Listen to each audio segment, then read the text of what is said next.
अब वहीं बरेली हिंसा पर एक बड़ा खुलासा हुआ है। सूत्रों के मुताबिक 40,000 लोगों को जुटाने की तैयारी थी। प्लान ये था कि हर मस्जिद से करीब 100 लोग निकाले जाएं। यही नहीं, बाहरी जिलों से भीड़ बुलाने का इंतजाम भी किया गया था। चौंकाने वाली बात यह है कि जिस इलाके में हिंसा भड़की वहां 390 मस्जिद मौजूद हैं, यानी पूरी साजिश बेहद संगठित तरीके से रची गई थी। हिंसा की जांच कर रही एजेंसियों को अब इस प्लानिंग के कई सबूत भी मिले हैं। पुलिस ने मौलाना तौकीर रजा के करीबी नदीम को पुलिस ने गिरफ्तार भी कर लिया है, जिसके बाद हिंसा की परतें खुलती जा रही हैं। नदीम खान इत्तेहाद मिल्लत काउंसिल का जिला अध्यक्ष रह चुका है और 26 तारीख को नमाज के दौरान यही व्हाट्सएप कॉल के जरिए भीड़ जुटा रहा था।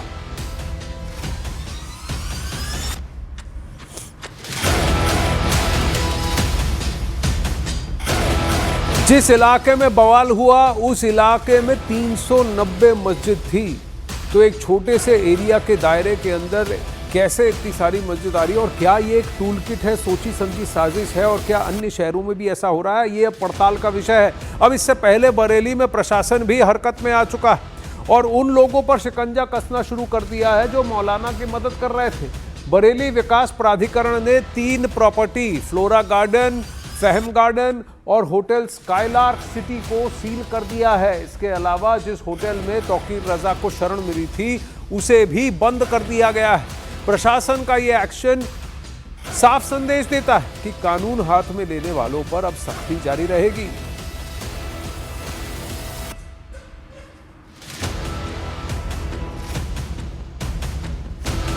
अब इस पूरे विवाद पर मुस्लिम धर्मगुरुओं का कहना है कि भावनाओं का इजहार करने की इजाजत सबको है, जबकि हिंदू पक्ष प्रश्न पूछ रहा है कि जहां लव की बात हो वहां प्रोटेस्ट क्यों। मानों के लिए सबसे मुक़द्दस ज़ात है, तो हम अगर उनसे मोहब्बत का इजहार करें तो न इसमें मुल्क के दस्तूर के ख़िलाफ़ कोई बात होती है, न दूसरे फ़िरक़ों और तबक़ों के ख़िलाफ़ कोई बात है। तो हुकूमत का ये इक़दाम मेरे नज़दीक सरासर नाइंसाफ़ी पर मबनी है और ये संविधान के तकाज़ों के ख़िलाफ़ है। कोई किसी मुक़्तदा से अपने जहाँ लव है वहाँ आंदोलन नहीं है और जहाँ प्रोटेस्ट है, आंदोलन है, वहाँ लव नहीं हो सकता। तो ये विषय बड़ा विचित्र है और मुझे लगता है कि जो बरेली में हुआ वो गलतफहमी के कारण हुआ। कुछ लोगों को ये गलतफहमी थी कि योगी आदित्यनाथ अभिमन्यु है, चक्रव्यूह में जाएंगे और फंस जाएंगे, लेकिन योगी जी अर्जुन निकले। उधर तौकीर रजा के हक में भी आवाजें उठने लगी हैं।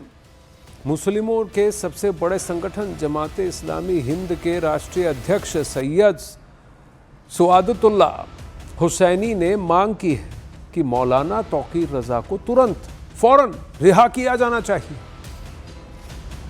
तौकीर रजा खान को गिरफ्तार किया गया, कई मामले वहाँ पर दर्ज किए गए। क्या कहेंगे, क्या वहाँ पर जो प्रोटेस्ट का कॉल दिया गया वो ज़रूरी था? नहीं, बहरहाल प्रोटेस्ट का कॉल ज़रूरी था, गैर ज़रूरी था, ये तो एक दूसरा सवाल है। लेकिन भारत के हर शहरी को प्रोटेस्ट का हक़ हासिल है। किसी को भी, हमको भी इख्तलाफ हो सकता है प्रोटेस्ट करना चाहिए नहीं करना चाहिए, लेकिन अगर कोई करना चाहता है तो उसका पूरा अधिकार, पूरा हक़ उसे हासिल है।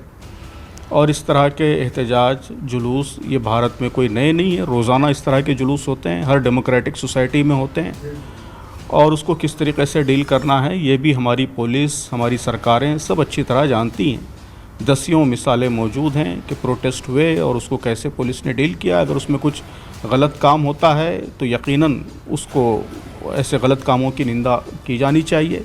पथराव होता है, वायलेंस होता है, उसकी निंदा होनी चाहिए। जो लोग उसमें इन्वॉल्व हैं उनको यकीनन सज़ा मिलनी चाहिए। लेकिन ऐसे मामलात को हमेशा से मुनासिब तरीक़े से डील किया जाता रहा है। इस तरह डिस्प्रोपोर्शनेट फ़ोर्स का इस्तेमाल और बड़े पैमाने पे गिरफ़्तारियाँ, बेकसूर लोगों को मारा जाना और छोटे से वाक़े पर इतना बड़ा हंगामा खड़ा करना, ज़ाहिर है कि सारे जुलूसों के साथ ऐसा नहीं होता है। आई लव मोहम्मद विवाद के बीच यूपी के सीतापुर से बेहद हैरान करने वाली खबर सामने आई है। यहां अमर बापू शिक्षा निकेतन नाम के स्कूल में पोस्टर कंपटीशन के दौरान हिंदू छात्रों से आई लव मोहम्मद लिखवाकर पोस्टर बनवाए गए। ये कंपटीशन स्कूल के मैनेजर शौकत अंसारी के निर्देश पर करवाया गया था। जैसे ही मामला सामने आया, परिजनों ने स्कूल के बाहर जमकर हंगामा किया और पुलिस को शिकायत सौंप दी। पुलिस ने तुरंत कार्रवाई करते हुए स्कूल मैनेजर शौकत अली को गिरफ्तार कर लिया। पोस्टर बनवाने वाली टीचर को भी हिरासत में ले लिया गया है। छोटे छोटे बच्चे हैं जिनसे जानबूझकर और एक सोची समझे तरीके से इस स्कूल के टीचर और मैनेजर, स्कूल के मैनेजर शौकत अली और वहां की टीचर ने इन बच्चों से आई लव मोहम्मद लिखवाया। यही कृत्य अगर कुछ मुस्लिम बच्चों से जय श्री राम लिखवाया होता किसी ने, तो किस तरीके का बवाल खड़ा होता आप समझ सकते हैं, सोच सकते हैं। इसीलिए पुलिस ने इन पर कार्रवाई करते हुए इन्हें हिरासत में लिया है।